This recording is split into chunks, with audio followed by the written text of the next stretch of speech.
आज हम बात करने वाले हैं अभिन्यास विधि के बारे में और इसके गुण क्या होते हैं, इसके दोष क्या होते हैं, इस विधि की प्रक्रिया क्या होती है, इस बारे में आज हम बात करने वाले हैं। इसको अंग्रेजी में कहा जाता है दोस्तों असाइनमेंट मेथड। तो सामाजिक विज्ञान सब्जेक्ट पढ़ रहे हैं तो सामाजिक विज्ञान शिक्षण में आदर्श विधि वही है जिसमें सैद्धांतिक कार्य और अभ्यास कार्य साथ साथ चल सके। अभिन्यास विधि इस दृष्टिकोण से सर्वोत्तम मानी गई है क्योंकि इसमें अभ्यास और सिद्धांत दोनों के मध्य सुंदर समन्वय किया जा सकता है। जैसे इसकी बात करें प्रोसीजर की, तो इस विधि में पूरे पाठ्यक्रम को सुसंबंधित खंडों में विभाजित कर दिया जाता है। इस प्रत्येक खंड को अभिन्यास कहा जाता है, मतलब असाइनमेंट कहा जाता है, क्योंकि एक निश्चित समय में इन्हें समाप्त करना होता है। प्रत्येक अभिन्यास के दो पक्ष होते हैं, यानी कि दो प्रकार के होते हैं। जैसे दो प्रकार में हम बात करें कि असाइनमेंट दो प्रकार से तैयार कर सकते हैं। पहला है कि तैयारी संबंधी सैद्धांतिक पक्ष, दूसरा है अभ्यास संबंधी व्यवहारिक पक्ष। तो तैयारी संबंधी सैद्धांतिक पक्ष के अंतर्गत हम बात करें कि ये इस पक्ष में छात्र अभिन्यास से संबंधित साहित्य का अध्ययन करते हैं। अध्यापक उनके अध्ययन का मूल्यांकन करने के लिए उनसे उस अभिन्यास से संबंधित विभिन्न पक्षों पर प्रश्न पूछते हैं। संतुष्ट हो जाने पर विस्तृत निर्देश व आदेश दिए जाते हैं। तैयारी संबंधित सैद्धांतिक पक्ष का मतलब यही दोस्तों कि इस पक्ष में क्या होता है कि जो असाइनमेंट से संबंधित साहित्य का अध्ययन करते हैं, मतलब जो आपने लिखा है उसी के बारे में आपको बताना है। अध्यापक उनके लिए उनका फिर क्या करते हैं, मूल्यांकन करते हैं और उस असाइनमेंट से संबंधित विभिन्न प्रश्नों पर क्या करते हैं, पक्षों पर प्रश्न करते हैं। संतुष्ट हो जाने पर निर्देश व आदेश दिए जाते हैं कि आपका सही है या गलत है या और फिर थोड़ा सा करने की आवश्यकता है। इसी में आगे बात करें कि अभ्यास संबंधी व्यवहारिक पक्ष जो होता है, अभ्यास जो कार्य करने से पहले छात्रों को स्पष्ट निर्देश दिए जाते हैं कि शिक्षक छात्रों के सैद्धांतिक ज्ञान की पुनः जांच करते हैं और छात्र छात्राओं को अभ्यास करने का दिया जाता है। शिक्षक बीच बीच में उनका उचित मार्गदर्शन के लिए निरीक्षण भी करते रहते हैं। इसमें टाइम अलॉटमेंट होता है, यानी कि समय विभाजन होता है।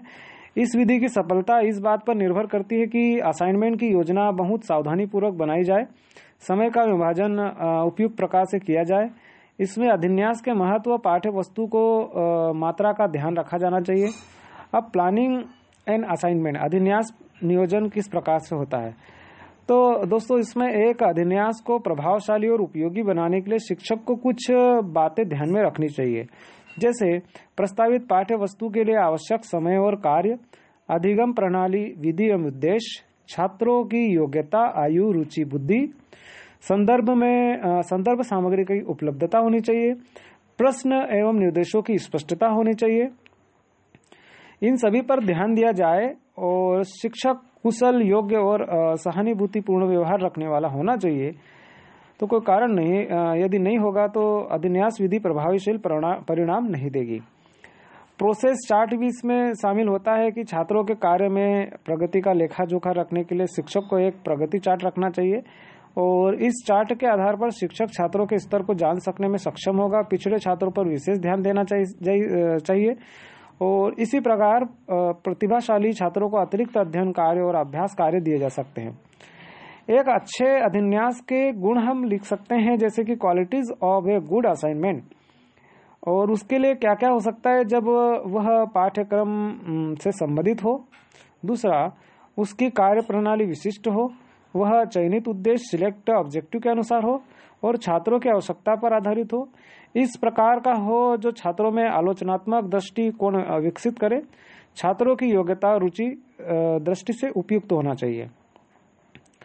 प्रयोग की बात करें कि एक पाठ के आरंभ में अग्रिम तैयारी के रूप में, यानी कि पहले पाठ की तैयारी करने में अग्रिम, जैसे हमें कोई एग्जाम देनी है तो एग्जाम से पहले असाइनमेंट लिखे जाते हैं।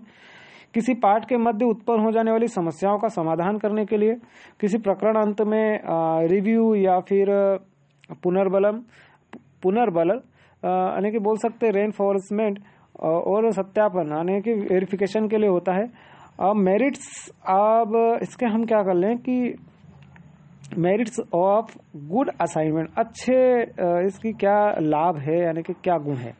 तो इस विधि में दोस्तों छात्रों में स्वाध्याय की प्रति रुचि बढ़ती है, मतलब स्वयं पढ़ने के लिए उसको इंटरेस्ट जगता है। इससे उनका दृष्टिकोण व्यापक और ज्ञान में वृद्धि होती है।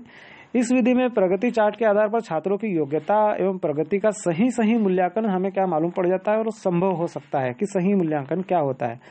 कमजोर छात्र प्रतिभाशाली छात्रों के मार्ग में बाधक नहीं बनते, क्योंकि प्रत्येक छात्रों को अपनी प्रतिभा अनुसार कार्य करने का अवसर मिलता है। अध्यापक एक मार्गदर्शक के रूप में इसमें काम करता है और छात्र अध्यापक संबंध मधुर भी होते हैं। सिद्धांत और व्यवहार में सामंजस्य संभव है। छात्रों में उत्तरदायित्व की भावना का विकास होता है। श्रम की महत्ता से छात्र परिचित होते हैं। अब इसके बारे में बात करें, यानी कि इसके दोष क्या है,